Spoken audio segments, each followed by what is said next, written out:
हम लोग आज भगवत गीता के पांचवें अध्याय के 8-9 श्लोक को देखेंगे। कोई भक्त पीछे बोलेंगे, माइक पे बोलिएगा।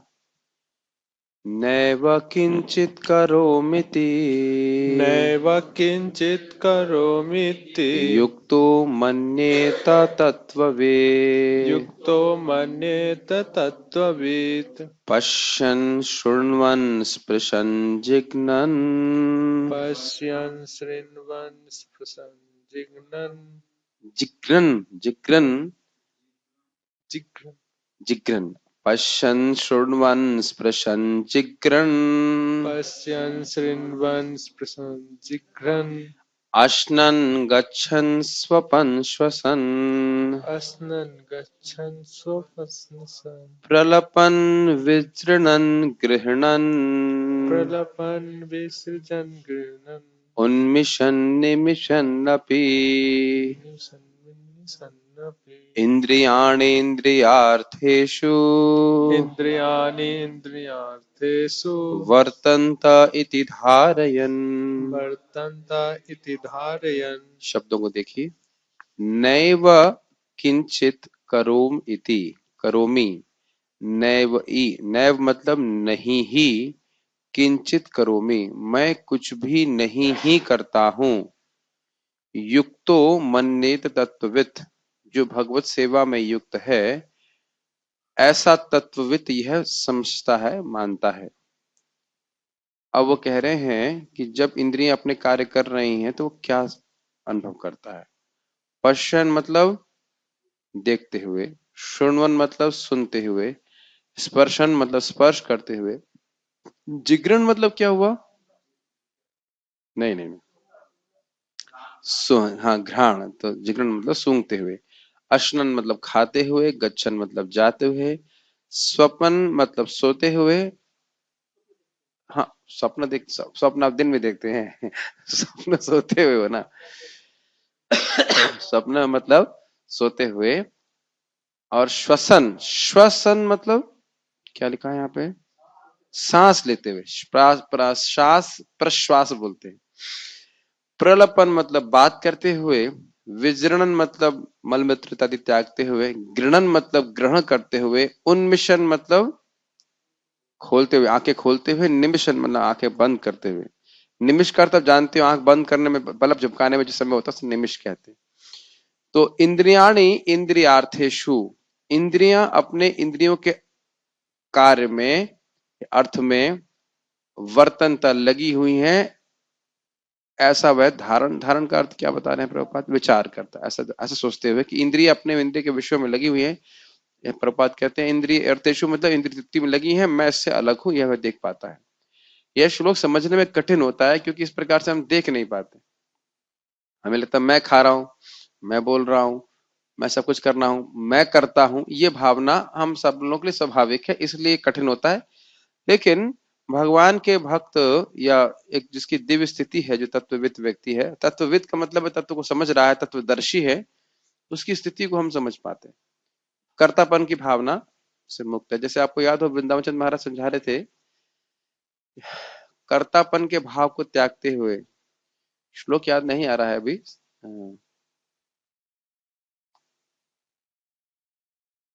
त्यक्तन्य भाव से ऐसे करके कुछ श्लोक है, जो भी है। तो उसमें यह सोचता है भक्त कि भगवान मुझसे सेवा ले रहे हैं।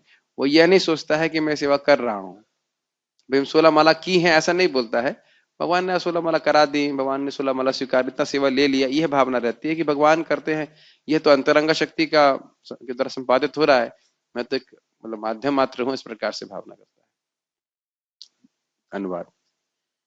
दिव्य भावनामृत युक्त पुरुष देखते, सुनते, स्पर्श करते, सूंघते, खाते, चलते फिरते, सोते तथा श्वास लेते हुए भी अपने अंतर में सदैव यही जानता रहता है कि वास्तव में वह कुछ भी नहीं करता।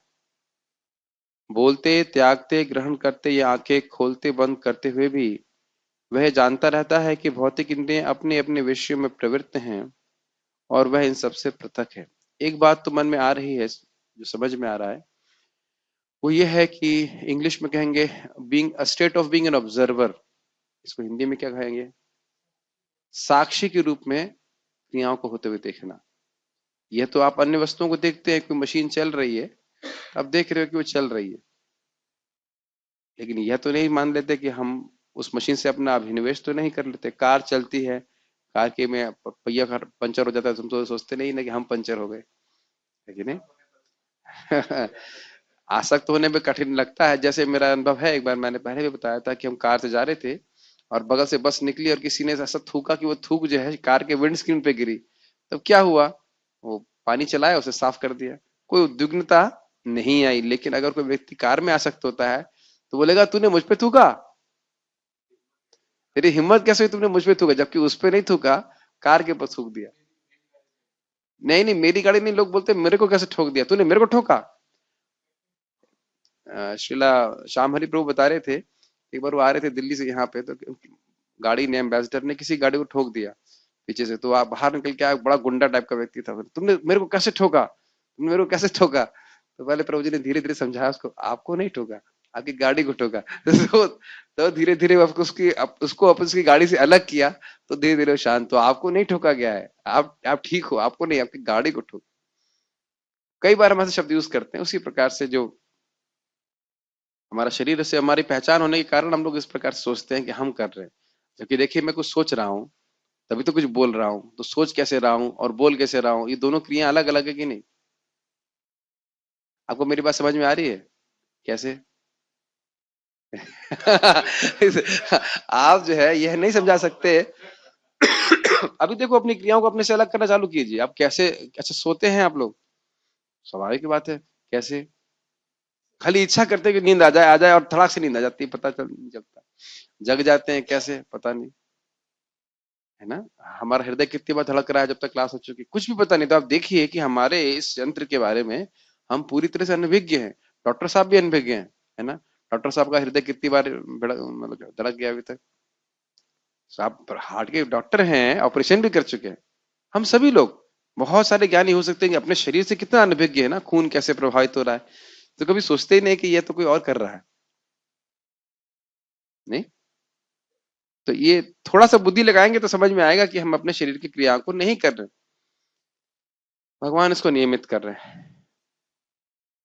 लेकिन अनुभव जरूर कर रहे हैं कि हमारा हृदय धड़क रहा है, खून बह रहा है, खाना पच रहा है, ये नहीं पच रहा है, इसका अनुभव हम कर रहे हैं। क्योंकि हम लोग सोचते नहीं हैं, सोचने का समय नहीं रहता, तो इसलिए कभी इस पे विचार करते भी नहीं कि कैसे हम शरीर से पृथक हैं। लेकिन कम से कम गीता पढ़ते तब तो याद आता है। कुछ कहना चाह रहे हैं? जब अनुभव कर रहे हैं तो एक तरह से लिप्त है।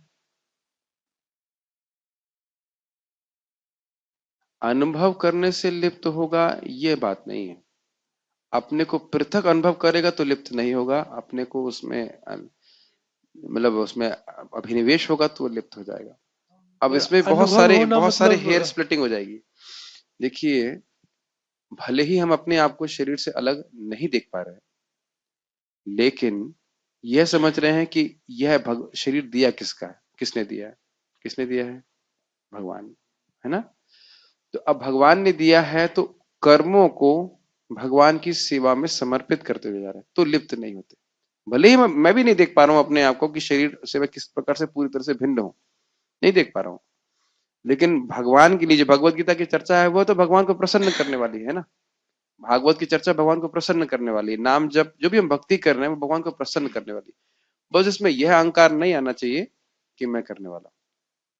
वैसे तो भक्ति आप कैसे भी करोगे लिप्त तो नहीं करती है, लेकिन वो शुद्ध करती जाती है। उसका रियलाइजेशन बाद में होगा कि मैं करने वाला नहीं हूं, लेकिन विवेक के द्वारा, श्रवण के माध्यम से हम समझें कि करने वाले हम नहीं हैं और भगवान को समर्पित करते हुए चले। तो ये बड़ा प्रैक्टिकल एप्लीकेशन होगा कि इन दिनों का जितना भी व्यापार है वह भगवान को अर्पित किया जाए। मतलब थ्योरी तो जो कुछ है सो है, लेकिन मान लीजिए अनुभव ना भी, और कभी कभी आप देखते भी होंगे कि अनुभव होता है कि मैं शरीर नहीं हूं, नहीं। आप जब करते रहें, अकस्मात कभी आप सुबह उठेंगे तो एकदम से कुछ समय के लिए भगवान ये बोध देते हैं कि हम शरीर से अलग हैं। कभी कभी देते हैं, अगर हम जब करते रहते हैं, भक्ति करते रहते हैं, तो हम समझते हैं इस बात। चलिए आगे पढ़ते हैं। देखिए स्टैंडर्ड है, अब स्टैंडर्ड मालूम तो चले हमको, भले उस स्टैंडर्ड पे हम है नहीं, लेकिन भक्ति करके करते करते इसको प्राप्त कर पाएंगे। गीता भूषण टीका। इस श्लोक में भगवान ये शिक्षा देते हैं कि शुद्ध आत्मा कर्मों को कर्मों का कर्ता नहीं है, कर्मों का कर्ता नहीं है, जो 5 कारणों पर निर्भर होते हैं, यथा शरीर, इंद्रियां, प्राण, जीव और भगवान। ये तो आपको पता होगा ना, 5 कारण 18वें अध्याय में भगवान बताते हैं। ये इसे बहुत इंपॉर्टेंट है, क्योंकि लोग सोचते हैं कि सब कुछ भगवान करते हैं, लेकिन ऐसा नहीं है। ये सब बातें आगे के श्लोकों में भी और स्पष्ट हो जाएंगी। जीव की इच्छा, उसकी उसका प्रयास, ये सब कर्म करने के लिए इंग्लिश में कहेंगे घटक हैं, उसके कर्म के घटक कंपोनेंट्स हैं। ऐसा नहीं कि हम कुछ करेंगे नहीं और भगवान से कुछ कराते रहेंगे, कोई पाप कर रहा है तो भगवान ही करा रहे हैं, ऐसा नहीं होता। यद्यपि एक निष्काम कर्म योगी अर्थात जो युक्त है कर्मों को करता है, यथा देखना इत्यादि, जो शरीर, इंद्रिय और प्राणों का संगठन है, फिर भी वह व्यष्टि आत्मा के स्वरूप का आलोकन करता रहता है। थोड़ा इन लाइनों को समझेंगे, शब्द कठिन कठिन आए। कर्मों में क्या क्या होता है? शरीर होता है, इंद्रिय है और प्राण है। ये कर्म में होता है, इनके बिना तो कर्म नहीं होता। ये आवाज कैसे आ रही है? वो बारिश शुरू हो गई? अच्छा। तो शरीर और इंद्रिय और प्राणों के बिना कोई कर्म होता नहीं, तो ये उसके घटक हैं, इंग्रेडिएंट्स मैंने भी बताया था। फिर भी वह जो जिसको आत्मा का अनुभव हो चुका है, वह आत्मा का स्वरूप का दर्शन कर पाता है। वो देखता है कि आत्मा, जो इंडिविजुअल आत्मा है, जो व्यष्टि आत्मा है, व्यष्टि समझते हैं आप लोग व्यष्टि आत्मा है कि नहीं है? इंडिविजुअल, मेरे इस प्रवचन को सब लोग व्यक्तिगत रूप से अनुभव कर रहे हैं कि नहीं? इसी को व्यष्टि कहते हैं, इंडिविजुअल। ऐसा तो नहीं कि मेरा जो अनुभव है उन्हीं का अनुभव है, इनका अनुभव उनका, ऐसा तो नहीं, सब अलग अलग रूप से अनुभव कर रहे हैं, इसको व्यष्टि कहा जाता है।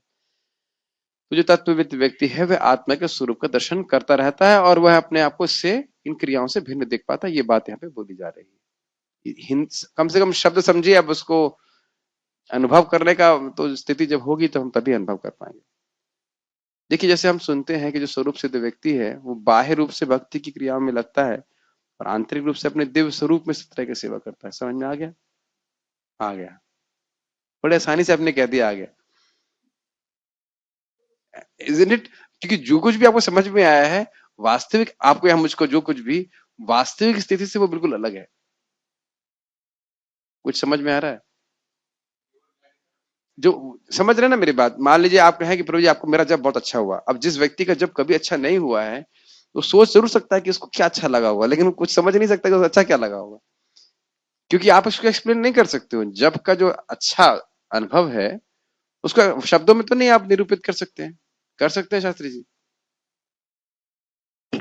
वही तो वेद स्तुति में वही था ना प्रभु जी, कि ब्रह्म को जब सेंसेस से नहीं डिस्क्राइब कर सकते, और भगवान अच्छा, की पहले कृपा से वो आ मेरा सकता प्रश्न है। समझिए आप। आपको कभी जब अच्छा लगा है? ईमानदारी से बताइए, हाँ या ना? चलिए, किसको अच्छा लगा है जब? यहाँ पे हाथ खड़ा कीजिए। मैं तो खड़े कर ही रहा हूँ, 1 2 3 लोग। ठीक। आप आपने हाथ खड़ा कर दिया, ये क्या है? नहीं, सब नहीं किया। तो अच्छा लगा है ना? अब बताइए कैसा लगा, क्या होता है, कैसा वो अच्छा होता है? हाँ, इसको वाणी से नहीं डिस्क्राइब किया जा सकता। अभी तो यही तो बात बोल रहा हूँ हाँ, मैं। मगर तो मैं ये इसलिए बोल रहा हूँ कि जो आपको जब अच्छा लगा वो क्यों लगा? आपने जब किया और काफी समय तक किया। ऐसा तो रोज रोज तो, अगर ऐसा नहीं रोज ही फ्री में मिल जाएगा, अभी कल से चालू किया मिल जाएगा।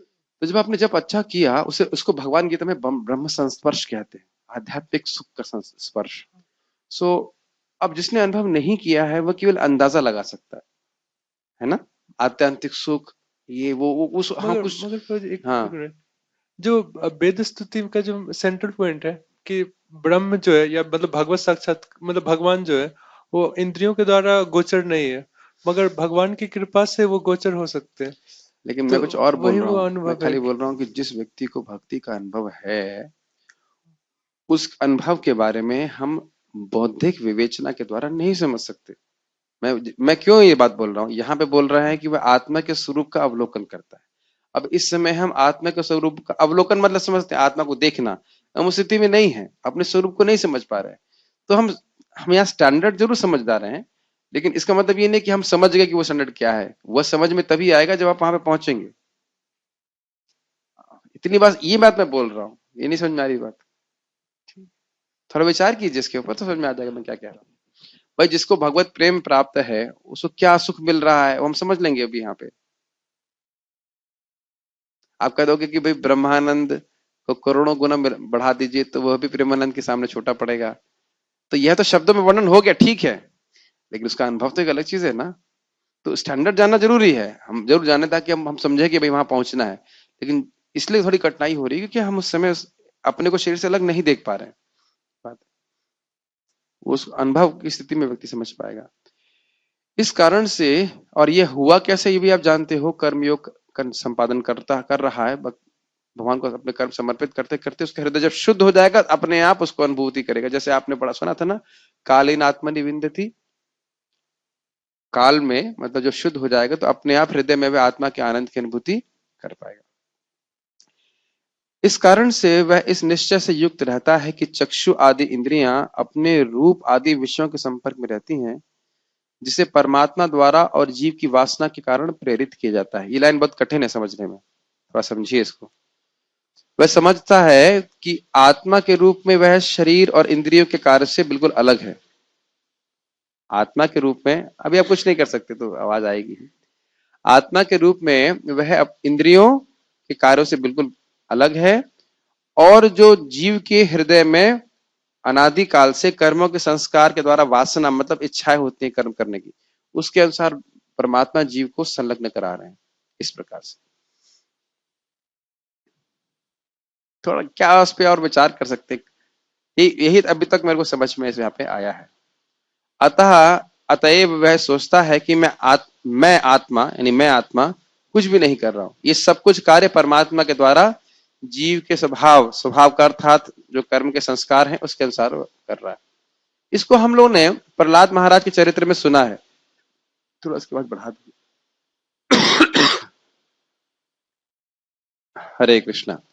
तो इसको हमने प्रहलाद महाराज के चरित्र में सुना कि प्रहलाद महाराज जी खाना पीना ये जितने सारे कार्य थे वह भगवान के द्वारा कराए जाते थे, वह तो हमेशा भगवत चेतना में रहते थे। पढ़ा है आपने प्रहलाद महाराज के बारे में?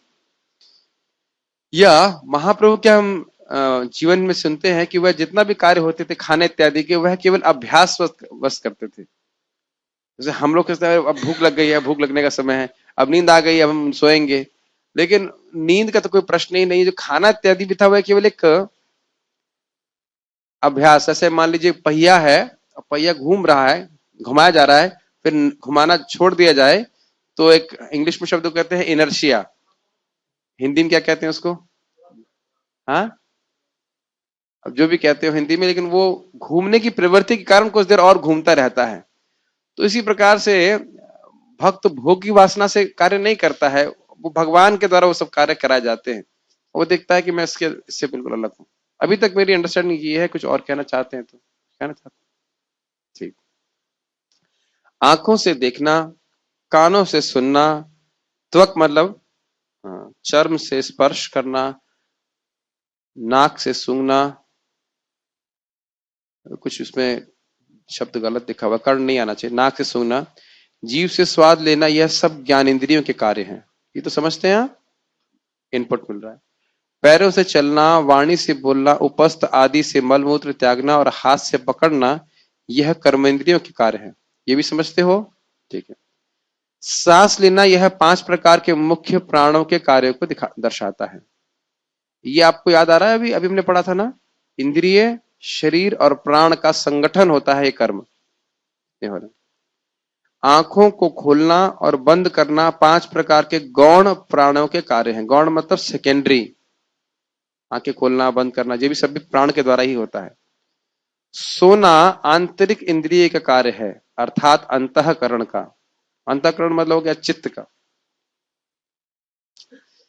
तो ये सब बताए गए कार्य, इसमें कुछ समझाना नहीं है, ये तो कुछ समझ में आ रहा है, ये तो सब स्पष्ट है ना। ठीक है। मैं केवल आत्मा के आनंद की अनुभूति करने में संलग्न हूं। मैं मतलब जो व्यक्ति आत्मानुभव कर रहा है वह अपने को इन कर्मों से अलग देखता है। एक उदाहरण चित्त में आ रहा है मेरे कि जैसे आप गाड़ी में बैठे हो और आप जब कर रहे हो, वो आप या कुछ भागवत पढ़ रहे हो या कथा सुन रहे हो। आप ये भी देख रहे हो कि ड्राइवर जो है वो गाड़ी को ड्राइव कर रहा है, वो किसी गंतव्य में लेके जा रहा है, और ड्राइवर पूरी तरह कॉन्शियस है कि उसे पता है कि गाड़ी में तेल कितना है, सारा कुछ उसे पता है, और आप केवल देख रहे हैं। आपको पता है कि वो क्या कर रहा है, लेकिन यह पता है कि मैं नहीं कर रहा हूं। उदाहरण समझ में आ रहा है? अभी हम क्या सोच रहे हैं कि मैं बोल रहा हूं। हाँ प्रभु, ये तो बड़ी आसानी सी बात है, मैं बोल रहा हूं ना। हाँ आप बोल रहे हैं, इसमें कौन सी बड़ी बात आप कह रहे हो। लेकिन फिर मैं बात आपको बोलूंगा, मैं कुछ सोच रहा हूं, और वो सोच भी कैसे रहा हूं, मेरा ब्रेन कैसे काम कर रहा है मुझे नहीं पता। उसके बाद वह वाणी से कैसे प्रकट हो रहा है ये भी नहीं पता। नहीं पता ना। कैसे हम लोग काका काका बोलना सीख गए ये भी पता नहीं। सुना का, तो ये कैसे मालूम चला कि जीभ से ऐसे बोलेंगे तो का आएगा। हम कुछ नहीं जानते। इतनी बात समझ में आ रही है? तो परमात्मा के द्वारा ये क्रियान्वित होता है, ये तो आपको समझते हो। मैं हृदय, यहाँ पे हृदय में बैठा हुआ हूं, मैं इच्छा करता हूं, और भगवान इतने तेज हैं, वो तुरंत उसको क्रियान्वित कर देते हैं, और ऐसा लगता है कि मैं कर रहा हूं। ये बात समझ में आ रही है? तो यहीं पे सारे जो लोग उपस्थित हैं, सबको तो मेरी बात समझ में नहीं आ रही। सबकी समझावट का स्तर अलग अलग है। परमात्मा सबके हृदय में बराबर है कि किसी के परमात्मा थोड़े वीक हैं पढ़ाई में, किसी के सबके सबके नहीं, परमात्मा तो सब एक ही है ना। लेकिन हाँ, लेकिन सबको भगवान अलग अलग तरह से ग्रहण करा रहे हैं उसके अधिकार के अनुसार, है ना। और आप ही अपने जीवन में देखेंगे कि जो चीज पहले समझ में नहीं आती थी, अब वो समझ में आती है। ये भी देख रहे हैं कि नहीं दिख रहे? अब मैं यहाँ बोलता समझ में आ रही है, हाँ हाँ हाँ, अब मैं पूछूंगा क्या समझ में आया, तो नहीं समझ में आया। तो ये सब चीजें है। कहने का अर्थ ये है कि ऑब्जर्वर के रूप ये बहुत लाभकारी है। क्यों लाभकारी है? क्योंकि हम जगत में बहुत सारे कार्य कर सकते हैं, बहुत सारे दायित्व ले सकते हैं, लेकिन निरासक्त रह सकते हैं। ये बात समझ में आ रही है? निरासक्ति का अर्थ अन उत्तरदायित्व नहीं होता। ये हिंदी के शब्द समझे। Detachment does not mean irresponsibility. भाई भगवान को देख लीजिए, क्या भगवान इस भौतिक जगत में आ सकते हैं? नहीं है ना। लेकिन क्या भगवान रिस्पॉन्सिबिलिटी के संग, दायित्व के संग इस जगत को नहीं चला रहे? आपको यस बोलिए। तो मैं पहले कंप्लीट कर लेता हूं।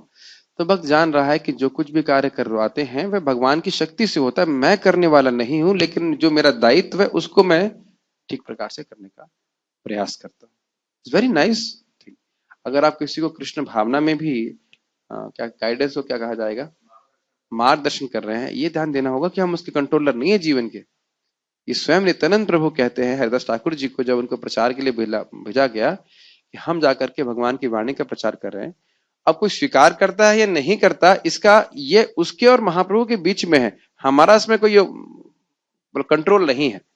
कितना भगवान उसको समझाएंगे, समझने देंगे, वे उनके और उस जीव के बीच में। हमारा कर्तव्य यही है कि भगवान महाप्रभु की जो संदेश है उस तक प्रस्तुत करते हैं, बस। यस। हाँ तो सबसे पहले तो मैं अपने आप को ही भक्त बनाता कि नहीं, ठीक है, वो ये तो है कि देखिए, नहीं कि वो मैं तो अपने आप को भक्त। भक्त बनाता, मैं अपने आप को समझता। तो हम अपने आप को भी समझने और भक्त बनाने में भगवान पे ही डिपेंडेंट है, गुरुजनों पे, आचार्य हैं। यस। तो हम अपने आप को भी नहीं बना सकते, फिर हम दूसरों को कैसे कर सकते हैं? तो सारी चीजों पे भगवान की कृपा ही आती भगवान है। पर निर्भर करते हैं। तो ये बात हम यहाँ से सीखते हुए चले कि इस प्रकार से अ, यहाँ पे जो बात आ रही है वह है कि आनंद में वह संलग्न है, और ईश्वर की क्रियाएं भगवान के द्वारा क्रियान्वित की जा रही, प्रकृति के प्रकृति को अध्यक्षता में लेते हुए। भगवान प्रकृति को अध्यक्षता में लिए हुए हैं, और उनके अनुसार वह शरीर चल रहा है, इस प्रकार से निर्लिप्त रहता है। कुछ कुछ बातें समझ में आ रही है, कुछ कुछ की धारणा भी हो तो समझ अच्छा रहे। ये तो इतना तो समझ में आता है ना, हमारे शरीर में जो शरीर आ रहा है, में दुख आ रहा है, जो कष्ट आ रहा है, वो दिया जा रहा है। ऐसे भी नहीं बोलूंगा, अरेंज किया जा रहा है। आप समझ में आ रहा है? Yes no. आप नहीं चाहते हो कि शरीर में कोई कष्ट हो, लेकिन आता है, तो कोई व्यक्ति दे रहा है। इतना तो अपने को डिस्टेंस कर सकते हैं कि नहीं, और उसमें हमारा कोई कंट्रोल भी नहीं। तो इस प्रकार से धीरे धीरे करके अपने को शरीर से थोड़ा सा अलग रखने का हम प्रयास कर सकते हैं। कठिन जरूर है, असंभव नहीं है, पढ़ेगा और मुझे पढ़ना पड़ता। इन कार्यों के कारण केवल भौतिक शरीर, इंद्रिय और प्राण हैं जो प्रधान से उत्पन्न होते हैं और जो मेरी अनादि वासना के द्वारा सृष्ट होता है। अनादि वासना मतलब कब से भोग की इच्छा आई, इसको आप कह नहीं सकते कि कोई शुरुआत नहीं है।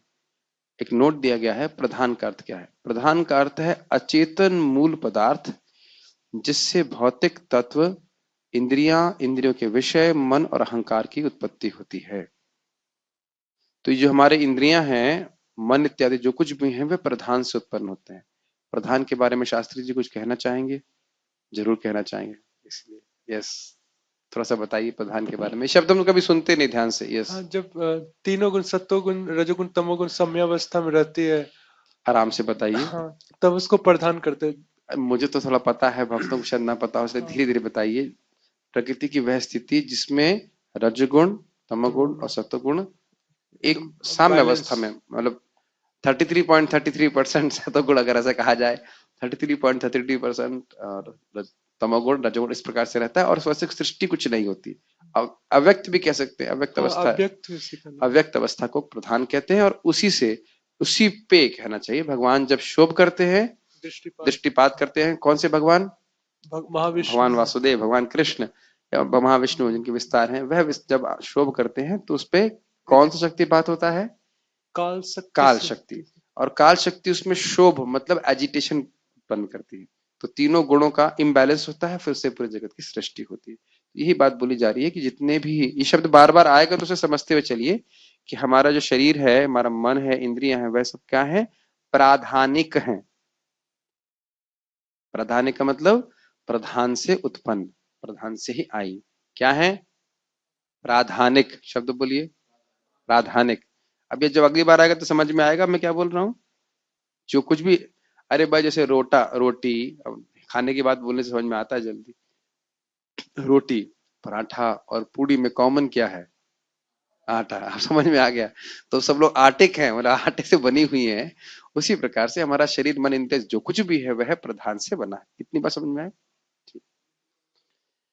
तीनों गुणों के मिश्रण है, और लेकिन प्रधान वह अवस्था है जब तीनों गुण बैलेंस में रहते हैं, मतलब स्टेबल स्टेट में रहते हैं। वो मतलब 1:1:1 की रेशियो में रहते हैं, अगर ऐसा कहा जाए तो। हम नहीं होते हैं, ये देखो मिस्टेक हो गई। हम प्रधान से अलग हैं। प्रधान अचेतन है, उसमें कोई चेतना नहीं। मैं क्या हूं? चैतन्य आत्मा हूं। तो आत्मा प्रधानिक नहीं है। अच्छा आपने पूछ लिया। शरीर, मन और इंद्रियां जड़ हैं कि नहीं? तो वो शरीर, मन, इंद्रियां कहां से आ रही हैं? प्रधान से आ रही है। जीव जो इन शरीर का उसका भोग कर रहा है वह भगवान का है, वह पराशक्ति। तो आप प्रधानिक नहीं हो। यस, ये भौतिक शरीर जो है वह प्रधानिक कहलाएगा। इतना तो समझ में आ रहा है? ठीक। ऊपर नीचे मतलब ऊपर नीचे नहीं कहना चाहिए। उनमें शोभ उत्पन्न हुआ भगवान की काल शक्ति के द्वारा। पीछे देखिए, आप पीछे देख सकते हैं, महाविष्णु देखिए दृष्टिपात कर रहे हैं। महाविष्णु दिख रहे हैं आपको? ये भगवान। तो अब महाविष्णु जो दिख रहे हैं वह दृष्टिपात करते हुए दिख रहे हैं आपको। तो ये जब भौतिक जगत पे, भौतिक शक्ति पे प्रधान के ऊपर दृष्टिपात करते हैं तो वह उसमें शोभ का मतलब होता है एजिटेशन।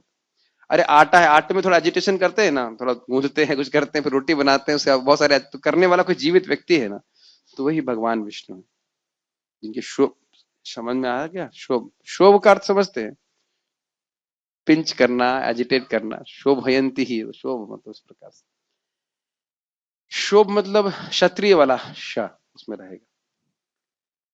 ठीक, मुझे पता है कि कुछ कठिन लग रहा होगा, लेकिन पढ़ते रहते हैं।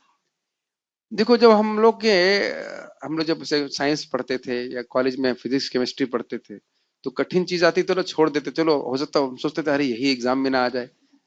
जबकि प्राय हम लोग कठिन चीज को जरूर सीख लेते थे कि यही एग्जाम में आएगा तो इसी से मेरे एक्स्ट्रा नंबर प्राप्त हो जाएंगे। याद आ रहा ना, एग्जाम में ऐसा करते थे। तो अगर गीता में कुछ कठिन आ जाए तो इसका अर्थ ये नहीं कि उसको छोड़ दें, थोड़ा सी इसको जाकर दोबारा पढ़ना चाहिए, थोड़ा विचार करना चाहिए, तो इसमें बड़ा रस मिलता है। मतलब ये तत्व विचार भी बहुत हमारे हृदय को शुद्ध करता है। कर्मों के कारण मेरा स्वरूप नहीं है। कर्मों के कारण मेरा स्वरूप नहीं है, इसका मतलब कर्म के कारण जीव की स्थिति नहीं है, जीव की स्थिति तो इनसे अलग है। ठीक है, अरे भाई जीव की सत्ता कर्मों पे तो ना निर्धारित होती।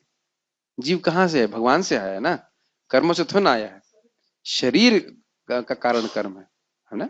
अभी तो आपने पढ़ा था, ये जो प्रधान है इसमें सारे, अब जो अभी तक मेरे को समझ में आया, अनादि काल से जीवों की वासना भी उसमें निहित रहती है और उस पे भगवान हाँ उसके अनुसार जो है कर्म जीव और काल उसमें रहते हैं और उसमें जो है फिर भगवान की दृष्टिपात के द्वारा वह शरीर उनको प्राप्त हो जाते हैं। ये तो बात पता है ना कि पिछली प्रलय में जो हमारी इच्छाएं रह गई थी, अगला शरीर फिर वह प्राप्त होता है, तो हमारा वो सूक्ष्म शरीर नष्ट नहीं होता। जिस बारे में मैं बहुत कंफ्यूज था, पर महाराज श्री से मैंने पूछा कि सूक्ष्म शरीर नष्ट होता, कहते हैं ना नष्ट नहीं होता। कुछ लोग सोचते हैं कि सब समाप्त हो जाता है, वो सूक्ष्म रूप में रहता है, फिर वही स्थूल शरीर का निर्माण करता है। ठीक है, तो कर्म कारण मेरा स्वरूप नहीं, मतलब जीव का स्वरूप, जीव का अस्तित्व कर्म के अनुसार नहीं है। स्वरूप, स्वभाव की बात नहीं कर रहा, स्वरूप जीव का वह कर्म के अनुसार नहीं, स्वभाव अलग चीज हो गया। पर कुछ संदेह? हाँ, जो संदेह है तो बोल दीजिए। हाँ, वो जीव मतलब प्रभु जी मैं जीव को बोल रहा हूँ, शुद्ध जीव की बारे में बता रहा हाँ हूँ, जिसमें कर्म तो वासना नहीं। मतलब क्योंकि आत्मा अभी आगे आ जाएगा कि जीव का अर्थ अलग भी हो सकता है, लेकिन यहाँ पे जीव का अर्थ हम जो लोग हैं, जो शुद्ध जीव है, जो शुद्ध अपने स्वरूप में स्थित है, उसका कर्म से कोई संबंध नहीं, ये बात बोली। अच्छा है, आप अच्छे हैं, शंका करना संचय करना जरूरी है, या कुछ भी डाउट क्लियर करना या क्लैरिफिकेशन करना जरूरी है, क्योंकि चीजें कठिन है। आप कुछ भी समझ लें तो मिस्टेक हो जाएगी, तो क्लियर करते हुए चलना चाहिए। परंतु ऐसा संभव नहीं है कि आत्मा से पूर्ण रूप से कर्तृत्व को समाप्त किया जा सकता है। कर्तृत्व मतलब इंग्लिश में कहेंगे status of being the doer, a doer. जब भी त्व शब्द आता है, मैंने पहले भी समझाया था, जब भी त्व आता है तो उसका अर्थ है the quality of being that, कर्ता होने का गुण। समझ में आ गया? कर्तृत्व, इसमें एक त्रिव नीचे भी होना चाहिए था। तो कर्तृत्व का अर्थ हो गया कि जीव में जो कर्ता करने का गुण है, आप उसको पूरी तरह समाप्त नहीं कर सकते, क्योंकि आत्मा का अभिधान, अभिधान का अर्थ हुआ उसको पहचान, उसको समझना, का विधान निर्धारण और मनन के द्वारा ही किया जाता है, जिससे कर्तृत्व स्थापित होता है। इसका मतलब क्या है? ये मनन करने की शक्ति, मनन मतलब समझते हैं, और निर्धारण करने की शक्ति, निर्धारण समझते हैं? हाँ, यस, असर्टेनमेंट, ये क्या है? ये शक्ति जीव में है। इंग्लिश में कहेंगे कॉग्निशन, ज्ञान शक्ति। ये सब कहाँ पे है? जीव में ही है, जड़ में नहीं है। मैंने पहले भी बताया था, आप यहाँ पे हैं, क्या बोलेंगे आप? आपका नाम क्या है? निखिल, आप यहाँ पे हो? अब ये तो कोई मुश्किल प्रश्न नहीं, घबराओ मत। क्या आप हैं? ठीक, आपका नाम केशव, आप यहाँ पे हैं, आप निखिल हो, आप केशव हो, तो आप दो चीजें जान रहे हो, आप यहाँ पे हैं और आप केशव नहीं है, आप यहाँ पे हो और आप निखिल नहीं हो। ये बात समझ रहे हो? क्या ये प्रश्न इस टेबल से किया जा सकता है? क्यों भाई, टेबल आप हो, आप ऐसा प्रश्न नहीं कर सकते। तो क्या इस टेबल में ज्ञान शक्ति है? आप में ज्ञान शक्ति है? ये स्पष्ट रूप से ज्ञान शक्ति को ज्ञाता यानी जीव से कभी अलग नहीं किया जा सकता। मैं हूं, ये अवेयरनेस ये हमेशा रहती है। तो इसी के द्वारा समझना चाहिए कि जीव में कर्तृत्व रहता है। यह सभी ज्ञान है और यह ज्ञान आत्मा का शाश्वत स्वभाव है। क्या? मैं हूं, और अनुभव करने की शक्ति, अनुभव हो रहा है ना, अनुभव हो रहा है ना कि क्लास कठिन हो रही है आज, लेकिन इस माइक को तो अनुभव नहीं हो रहा है। अगर हम कुछ रिकॉर्ड कर रहे हैं तो उसको तो कोई तकलीफ नहीं कि कितनी कठिन क्लास हो रही है या आसान क्लास हो रही है। तो अनुभव करने की शक्ति किसके पास है? ये आत्मा के पास, ये आत्मा के ही पास है, उससे कभी अलग नहीं कर सकते आप। ये अनुभव हो रहा है निखिल, समझ में नहीं आ रहा है थोड़ा थोड़ा आ रहा है, तो अब ये अनुभव तो मेरे लैपटॉप को नहीं हो रहा ना, इतना अंदर समझ पा रहे हैं। ये जीव की स्पेशल क्वालिटी है। कभी इसको आप अलग कर सकते हैं अपने आप से कि हमें समझ में आ रहा है कि नहीं समझ में आ रहा है? इसको कभी अलग नहीं कर सकते जीव से। यही बात यहाँ पे बोली जा रही है कि ज्ञाता जीव हमेशा रहता है, ज्ञान हमेशा जीव के संग रहता है। कभी समाप्त नहीं कर सकते। श्रुति इस संबंध में कहती है, ना ही विज्ञातुर विज्ञातिर विपरिलापो विद्यते, ज्ञान को ज्ञाता से कभी अलग नहीं किया जा सकता। विदित आरण्यक उपनिषद। ये तो स्पष्ट हो गया, मतलब जीव से उसके ज्ञान की शक्ति को कभी अलग नहीं किया जा सकता। उसको घुमाया जा सकता है। घुमाया जा सकता है मतलब हुआ कि मैं अपने को शरीर मानने लगूं, ऐसा हो सकता है, लेकिन ऐसा नहीं है कि आप जीव के अंदर से शक्ति ही समाप्त कर दें कि वह अचेतन हो जाए, ऐसा नहीं हो सकता। मैं भले ही अचेतन वस्तु शरीर में अपना अभिनिवेश कर लूं, वह गलत जरूर हो सकता है, लेकिन आप ये नहीं कह सकते कि जो जीव है उससे आईने से खत्म हो जाएगी कि मैं हूं, यही भावना समाप्त हो जाए, ऐसा नहीं हो सकता। ये बात समझ में आ रही है? कभी भी नहीं हो सकता। इसीलिए हमारा गेम कभी ओवर होने वाला ही नहीं है। कभी वीडियो गेम खेला होगा ना, तो अगर अभ्यास नहीं है तो मर गए, दूसरी बार मर गए, तीसरी बार मर गए, लेकिन आपका गेम ओवर, आपके चांसेस कभी खत्म नहीं होने वाले। भक्ति करते रहो करते रहो करते रहो, शुद्ध हो ही जाएंगे, पवित्र हो ही जाएंगे, भगवत प्राप्ति हो ही जाएगी। गेम तभी ओवर होगा जब आप भगवत प्राप्ति कर लोगे, उससे पहले होने वाला नहीं। समझ रहे हैं मैं क्या कह रहा हूं? भगवान कभी आपको चांस देने में कमी नहीं रखने वाले। साथ ही यह भी कहा गया है कि ज्ञान की सिद्धि भगवान के, ये बहुत अच्छी लाइन, इसको ध्यानपूर्वक सुनिए। साथ ही यह भी कहा गया है कि ज्ञान की सिद्धि भगवान के प्रभाव से और आत्मा के ज्ञान प्राप्ति की स्वाभाविक शक्ति के कारण होती है। ये लाइन समझ में आई आपको? बहुत जबरदस्त लाइन है भाई। समझाया तो उसको जा सकता है, बोध उसको कराया जा सकता है जिसके पास बोध करने की शक्ति हो। समझ में आया? नहीं समझ में आ रहा? अगर बोध करने की शक्ति ही नहीं है तो उसे आप क्या बोध कराएंगे? बोध मतलब अनुभव, केवल सोचना ही नहीं, अनुभव। तो क्योंकि जीव में स्वाभाविक रूप से हमेशा उसके स्वरूप से ही बोध करने की शक्ति होती है। बोध समझ में आ रहा है? अनुभव करने की शक्ति है, तो भगवान की कृपा से उसको आध्यात्मिक अनुभव प्राप्त हो सकता है। केवल जीव को ही, भौतिक जड़ वस्तु को नहीं। ये तो समझ में आ रहा होगा, इसमें तो कोई कठिनाई नहीं है।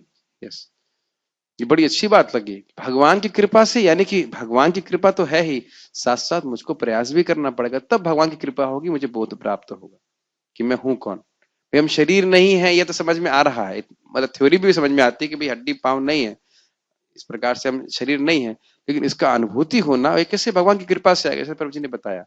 लेकिन भगवान की कृपा सब पे क्यों नहीं हो रही है? इच्छा नहीं कर रहा, कोई प्रयास नहीं कर रहा, तो जो व्यक्ति प्रयास करेगा उसको बोध हो जाएगा। ये बहुत प्रेरणादायक बात है। ये भगवत बोध जो है वह भौतिक योग्यता पे निर्भर नहीं करता। जो भगवान का नाम जप करेगा, भगवान की भक्ति करेगा, भगवान उसकी माया, भगवान ने माया को उसके ऊपर से हटा देंगे। और उसमें शब्द है भागवत में वैशारदी मति, उसकी इस प्रकार से वैशारदी मति प्राप्त होगी। 1.3.30 ऑनवर्ड्स में आप देखेंगे तो वहां मिल जाएगा। वहां बात आ रही है कि जो व्यक्ति इन भगवान के अवतारों का वर्णन सुबह शाम सुनता है, तो वह दुख ग्रामा विमुच्यते, दुख के गांव से, दुख के समूह से मुक्त हो जाता है। तो प्रश्न करेगा, अरे भाई जब देह द्वय संबंध है, स्थूल और सूक्ष्म देह से संबंध है, दुख कैसे मुक्त हो जाएगा? तो उसके बाद आगे बात आती है कि भगवान से, भगवान प्रसन्न होते हैं और उसको ऐसी वशारदी मति देते हैं। वशारदी मति मतलब अभी मुझे इसका अर्थ पूरा याद नहीं आ रहा, लेकिन मोटा मोटी की ऑस्पिशियस मति भगवान अपने से बोध देते हैं, तो समझ जाता है कि वह शरीर से भिन्न है, भगवान का दास है, भगवान के बारे में सुनने से। फिर से याद रखना होगा कि माया हमको इसीलिए प्रभावित की हुई है क्योंकि हम भगवान से विमुख हैं। ये तो आप समझते हैं, अनादिर बहिर्मुख। कृष्ण भूलिया जीव अनादिर बहिर्मुख, अतएव माया दे संसार तार संसार दुख। तो ये यही बात, भगवान के सम्मुख होना, भगवान की कथा को सुनना, भगवान की वाणी को सुनना, नाम जप करना, ये तरीका है जिसके द्वारा हम भगवत कृपा प्राप्त करके इस आत्मबोध को प्राप्त कर सकते हैं। इतना समझ में आ रहा है? मेरी हिंदी बहुत कठिन तो नहीं हो रही है? हो रही है? ठीक। तो इस प्रकार जीव और भगवान दोनों ही ज्ञान और कर्म के में कारण हैं, ऐसा गीता के श्लोक में समझाया गया है। आप बहुत कठिन चीजें, ये तो 18-14 में हम जब पढ़ेंगे तो समझ जाएंगे। तात्पर्य पढ़िए, शास्त्री जी पढ़िए। चूंकि कृष्ण भावना भावित व्यक्ति का जीवन शुद्ध होता है, फलतः उसे निकट तथा दूरस्थ 5 कारणों कर्ता, कर्म, अधिष्ठान, प्रयास तथा भाग्य पर निर्भर किसी कार्य से कुछ लेना देना नहीं रहता। अच्छा, एक थोड़ा सा बात यहाँ पे, दो शब्दों के बारे में जरा व्याख्या कीजिए, निकट और दूरस्थ। इन पांचों कारणों में से निकट वाले कारण कौन से हैं?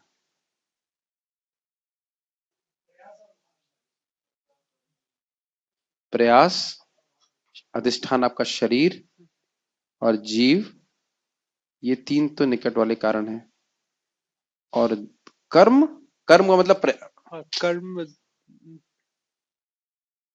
हम थोड़ा भूल रहे हैं, पांच नहीं, कारण क्या एक्चुअली थे? कर्ता कर्ता करण। मतलब जीव, हाँ, प्रयास, करण था प्रभु जी, करण की जगह कर्म वो आएगा। हाँ, कर्म नहीं होना चाहिए, करण होना चाहिए था। इंद्रियां, तो इंद्रियां, प्रयास, जीव, ये तीन, और चौथा क्या था? शरीर। ये तो हो गए पास वाले कारण। और दूरस्थ कारण क्या हो गए? दैव, भगवान, जो आपको अभी तुरंत नहीं दिख रहे हैं, लेकिन वो दूर में, दूर स्थित है, मतलब वो कारण आपको दिखता नहीं, लेकिन वो मुख्य कारण है। ठीक है, उससे ये समझ में आता है, ये पांच कारण होते हैं। शरीर, प्रयास, शरीर समझते हो आप? प्रयास समझते हैं? हाँ, अधिष्ठान। अधिष्ठान, आसान आसान बोलिए। शरीर, हाँ, अच्छा, इसको थोड़ा संस्कृत में थोड़ा कठिन कर दें। कर्ता, करण, ओ हाँ, अब समझ में आ रहा है क्या कह रहे हैं। कर्ता, कर्म, करण, कर्म नहीं है प्रभु जी। कर्म नहीं, सॉरी, कर्ता, करण। कर्ता मतलब करने वाला जो करता है, करण मतलब जो उपकरण जिसके द्वारा कार्य किया जाता है, और अधिष्ठान जहां वो कार्य होता है, पृथक चेष्टा, और चेष्टा मतलब endeavors, जो प्रयास हम इसमें करते हैं। चौथा हो गया, और क्या रह गया? परमात्मा नाश, पांचों भगवान प्रभु। परमात्मा जिसको कर, पांच कारण होते हैं। अब फिर से याद किया जाए। शरीर, ठीक है, जहां पे कार्य हो रहा है। उसके बाद कर्ण, हमारी इंद्रियां, जिसके द्वारा हम, मैं बोल रहा हूं तो मेरी जीभ से बोल रहा हूं, तो जीभ कहां पे? शरीर पे स्थित है, तो हो रहा है। उसके कर्म नहीं, करण, करण, करण, करण मतलब इसके माध्यम से, जैसे आप चम्मच से इंद्रिय, सर्विंग करते हो, तो जैसे चम्मच, हाथ, चम्मच ये है करण। करण को इंग्लिश में क्या कहेंगे? इंस्ट्रूमेंट। ठीक है, करण। और उसके बाद क्या था? चेष्टा, पृथक जीव, चेष्टा, जीव जीवात्मा। और उसके बाद चेष्टा। भाई endeavors, शरीर हो, जीव भी है, जीव भी है, लेकिन वो प्रयास ही नहीं कर रही बोलने के लिए, तो क्या करेंगे? तो प्रयास भी चाहिए। इन पांचों में से एक भी नहीं होगा तो काम नहीं होगा। और अंत में परमात्मा, जो भगवान सारी चीजों को समन्वित करते हैं। किसी भी कर्म के ये पांच घटक हैं, इंग्रेडिएंट्स। इनके बिना, जैसे खीर में चीनी नहीं हो तो खीर तो ना कहेंगे उसको। खीर में चीनी होनी चाहिए, चावल होना चाहिए, और पानी होना चाहिए, दूध होना चाहिए। डिवोटी की खीर में तो पानी होता है शायद, नहीं? नहीं नहीं, दूध भी होना चाहिए। तो उसमें से कुछ भी आप हटा देंगे तो वह खीर नहीं रहेगा। सिंपल सी बात। तो इसलिए यहाँ पे पांच घटक है, उसके द्वारा ही कर्म होता है। यस, घटक मतलब इंग्रेडिएंट्स। यस। इसका कारण यही है कि अब जैसे सोचिए, अभी आप कानों से सुन रहे हो, शरीर यहाँ पे है, आप जीव हैं, और आप एक और चीज कर रहे हो, प्रयास कर रहे हो समझने का। अगर आप ऐसे बैठ जाए क्लास में इंटरनली, समझते इसका मतलब, रिलैक्स में, हाँ होने तो अच्छा लग रहा है, हाँ बोलने गीता पे, अच्छा अच्छा। तो ऐसा भी कभी क्लास करता है व्यक्ति, तो समझने का प्रयास नहीं करेगा तो समझ ही नहीं पाएगा। परमात्मा होंगे, परमात्मा कहेंगे जो प्रयास ही नहीं कर रहा, छोड़ो, मैं भी आराम से बैठता हूँ, ये भी आराम से बैठे पार हो जाए। होता है ना, कभी कभी पार करने वाली कथाएं होती हैं। तो इस प्रकार से पार करना नहीं, समझने का प्रयास करना चाहिए। देखिए, एक और बात है, भले हम समझ ना पाए, लेकिन भगवान बड़े खुश होते हैं कि कम से कम गीता समझने का प्रयास तो कर रहा है मेरा बच्चा, है कि नहीं? पढ़िए। इसका कारण यही है कि वह भगवान की दिव्य सेवा में लगा रहता है। ये लाइन समझ में आ रही है? प्रभुपाद बहुत सुंदर तरीके से बता रहे हैं। ये पांचों कारण हैं कर्म करने के लिए, लेकिन वह तो सीधे भगवान की सेवा में लगा हुआ है। ये नहीं है कि अब मेरे अपने भाग्य के अनुसार मैं सेवा कर रहा हूँ। नाम जप मैं अपने भाग्य के अनुसार नहीं कर रहा हूँ। भगवत कृपा है, वैष्णव की कृपा है, इस वजह से हम कार्य कर पा रहे हैं। भले इसमें लग रहा है, इसमें मेरा प्रयास है, जीव है, इंद्रियां भी लगी हुई, सब कुछ लगी हुई है, लेकिन वह इन कर्म के घटकों से मतलब नहीं रखता। समझ रहे हैं? वो सीधे भगवान की सेवा में लगता है। पूर्वजन्म की स्मृति है, वो सब कुछ ठीक है, लेकिन पहले कुछ भक्ति की रहती है, इसीलिए तो भगवान स्मृति दे रहे हैं ना। ये बात बोली जा रही है। वो कर्म बंधन में फंसता नहीं है, पड़ेगा।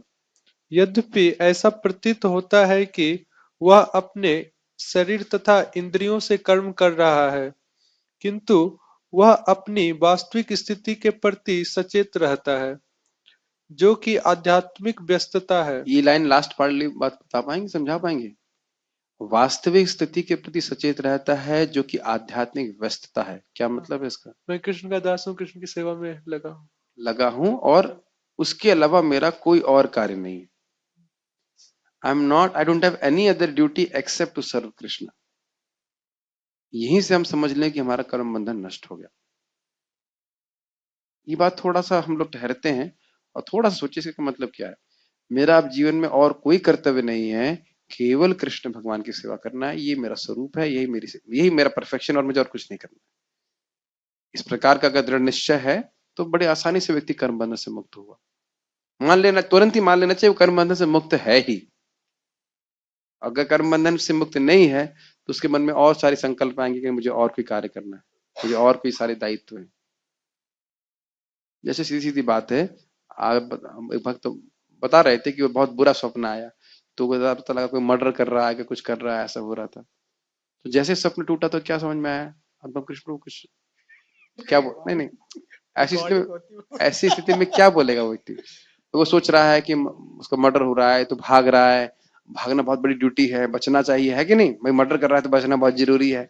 और जब स्वप्न टूट जाएगा तो क्या सोचेगा? मेरी माला कहाँ है जब करना है ना? क्या बोलेगा वो? ये जाहिर सी बात है, वो बुरा सपना था, बस फिनिश। उस सपने के दायित्वों को लेकर के अपने सर पे नहीं बैठा रहेगा, है ना? सब ऐसा भी सपना आ सकता है, अरे बहन की शादी नहीं हो रही, लड़का ढूंढना है, ये है वो है। इस तरह के दायित्व हम ऊपर ओढ़ कर बैठे रहते हैं, लेकिन स्वप्न जैसे जैसे टूटता जाएगा हरि नाम के प्रभाव से, कथा के प्रभाव से, एक सीधी बात समझ में आती है कि भगवान की सेवा करना है बस। पढ़िए। भौतिक चेतना में इंद्रियाएं इंद्रिय तृप्ति में लगी रहती है, किंतु कृष्ण भावनामृत में वे कृष्ण की इंद्रियों को तुष्ट करने में लगी रहती है। मुझे श्रील प्रभुपाद जी की बहुत अच्छी बात ये लगती है कि भले वो टीका से वो चीज ग्रहण कर लेते हैं जो हम समझ सकें। आप देख रहे थे, टीका समझना बड़ा कठिन था, एग्जैक्ट टीका, लेकिन ये बात समझना बहुत आसान है। वो उसको, इंद्रियों के व्यापार को, इंद्रिय की क्रियाओं को सीधे भगवान की सेवा में लगा देता है, बस ये करना, और करना भी यही है, ठीक है। लेकिन हमने संकल्प लिया कि टीका को भी पढ़ेंगे, तो हम पढ़ते जाएंगे, जरूरी नहीं कि सारी बातों को हम समझ ही सकें, लेकिन पढ़ेंगे जरूर हम लोग, कुछ किसी बहुत इंटरेस्टिंग समझ में आएंगे, ठीक है। अतः कृष्ण भावना भावित व्यक्ति सदा मुक्त रहता है, भले ही वह ऊपर से भौतिक कार्यों में लगा हुआ दिखाई पड़े। तो प्रभुपाद जी ने एक बहुत अच्छी बात बोली है कि देखिए, जो कर्म योगी परफेक्ट हो गया, वह अपने आप को इंद्रियों से अलग देख रहा है, वो वहां उसका वो परफेक्शन है। लेकिन भक्ति योगी क्या सोचता है, मेरी सारी इंद्रियां किसकी हैं? भगवान की हैं। तो यह भी एक ऑब्जर्वेशन है ना कि भाई ये सारी इंद्रियां, थोड़ा सोच लीजिए ना, हाथ किसने दिया, आंख किसने दिया, नाक किसने दिया, और मैं इनसे भिन्न हूं, लेकिन दिया किसने? भगवान ने। तो ये और अच्छी अंडरस्टैंडिंग है ना, इसको भगवान की सेवा में नियोजित कीजिए, ये चीज। देखने तथा सुनने के कार्य ज्ञानेंद्रियों के कर्म है, जबकि चलना, बोलना, मल त्यागना आदि कर्मेंद्रियों के कार्य हैं। कृष्ण भावना भावित व्यक्ति कभी भी इंद्रियों के कार्यों से प्रभावित नहीं होता। वह भगवत सेवा के अतिरिक्त कोई दूसरा कार्य नहीं कर सकता, क्योंकि उसे ज्ञात है कि वह भगवान का शाश्वत दास है। हाँ, तो ये देखिए, हम बात होता है, हमको तो पता है प्रभु जी, तो हमको सब बात एकदम पता है कि भगवान के शाश्वत दास हैं। इस क्लास के बाद भी याद रखना बहुत जरूरी है, और इस क्लास के पहले भी। और एक शब्द पे अगर आप विचार करेंगे तो हिल जाती है हमारी चेतना, शाश्वत दास। प्रभुपाद जी कहते हैं कि यहाँ पे इस छोटे से जीवन में हम लोग चिड़िया की तरह थोड़े समय के लिए पंख फड़फड़ा रहे हैं, थोड़े समय के लिए फड़फड़ हो रही, फड़फड़ समझते ना, जैसे किसी चिड़िया की गर्दन काटने से पहले थोड़ी फड़फड़ाती है, ऐसे हमारी गर्दन कटने से पहले हम थोड़ा फड़फड़ाते हैं। फड़फड़ाना का मतलब समझते हैं? कुछ अपने यहाँ के बस महान कार्य करना चाहते हैं, ये करना चाहते हैं, वो करना चाहते हैं। एक ही बात है, जैसे बस भगवान के वापस वापस आना, और कोई कारण नहीं। तो एक जगह और प्रभुपाद उदाहरण देते हैं, आप जानते होंगे शायद, कि बच्चे खेल रहे हैं उसमें बालू में, देखा है, और पिता खेलो खेलो खेलो के पिताजी चाहते हैं कि अब इसको ध्वस्त करो और फिर घर वापस आ जाओ। ये बात हमें भूलना नहीं चाहिए। जब भी हम जगत में कर्म कर रहे हैं, ये बात रखिए कि भगवान यही चाहते हैं कि हम उनके पास वापस चले जाए।